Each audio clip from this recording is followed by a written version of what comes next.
코로나19가 지난 8월 중순부터 다시 확산되고 있습니다. 한여름에 코로나19가 재유행하면서 눈길을 끄는 게 이젠 자취를 거의 감춘 옛날 전염병들입니다. 코로나와 이름이 비슷한 콜레라. 강도 부산에서 무서운 전염병 콜레라가 발생했습니다. 보건당국에서는 재빨리 방역 대책에 모든 힘을 기울이기 시작했으나 이 무서운 괴질은 부산 근처와 서울까지도 번져 전 국민을 아연 긴장하게 했습니다. 9월 26일 오전 3시 현재 전국 콜레라 발생 상황은 총 335명 중 진성이 244명, 유사가 91명, 사망이 20명에 완쾌가 22명이라고 합니다. 그러기까지 지난 수십 년 동안 무수한 방역 활동이 펼쳐졌습니다. 주로 8, 9월에 어린이와 어른 가리지 않고 콜레라 예방 접종도 받았습니다. 콜레라의 주요 감염 경로는 사람의 손, 파리, 쥐가 꼽혔습니다. 파리와 쥐는 잡으면 되는데 손은 없앨 수가 없죠. 그래서 손을 자주 씻자는 캠페인이 펼쳐졌습니다. 이 밖에도 사람 많은 곳에 가지 않기, 증상 발견 시 병원 가기 등 요즘 코로나19와 비슷한 대처법이 권장됐습니다. 여름 전염병에 빼놓을 수 없는 장티푸스, 티푸스균이 장에 들어가 일으키는 질병이죠. 물을 가까이 하게 되는 무더운 여름철입니다. 이런 때일수록 우리의 건강을 우리 스스로가 지켜야겠습니다. 여름철에 병원을 찾는 숱한 환자들, 장티푸스 등 물로 인한 수인성 전염병 환자들이 많습니다. 여름은 방역과 환경위생에도 힘써야 할 때입니다.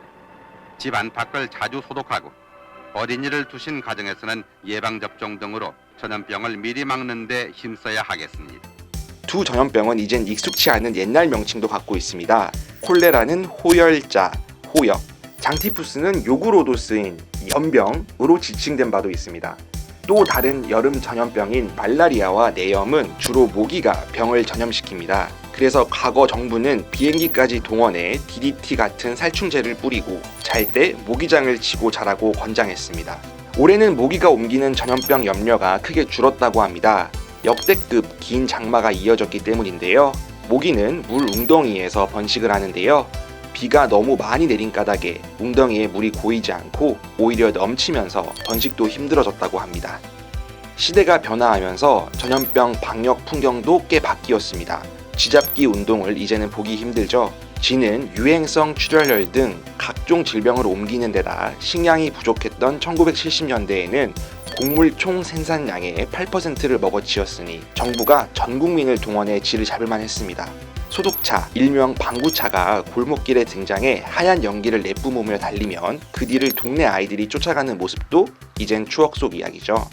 방구차가 사라진 것은 아닙니다. 다만 소독차에서 내뿜는 연기의 종류가 달라졌습니다. 과거엔 연기가 짙은 연막 소독을 했습니다. 석유에 살충제를 첨가해 연소하는 방식인데요. 이게 대기 오염을 유발한다며 최근 연무 소독 방식으로 바뀌었습니다. 석유 대신 물을 쓰기 때문에 연기가 거의 나지 않습니다. 친환경인데다 비용도 덜 든다고 하네요. 또한 과거엔 골목길은 물론 넓은 도로에 대형 트럭들이 다니며 소독 연기를 내뿜기도 했습니다. 이런 모습이 점차 사라지는가 싶더니 올해 코로나19 방역 때문에 다시 나타났습니다.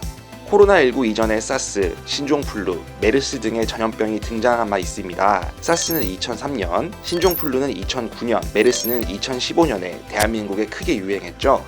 사스는 2004년 박멸 판단을 받았고 신종플루는 치료제가 초기에 나와 감기 수준의 전염병이 됐으며 메르스는 한 차례 대유행 후 이젠 주로 중동에서만 걸리는 전염병이 됐습니다. 모두 인류가 극복했습니다. 코로나19도 마찬가지 사례가 되길 기원해봅니다.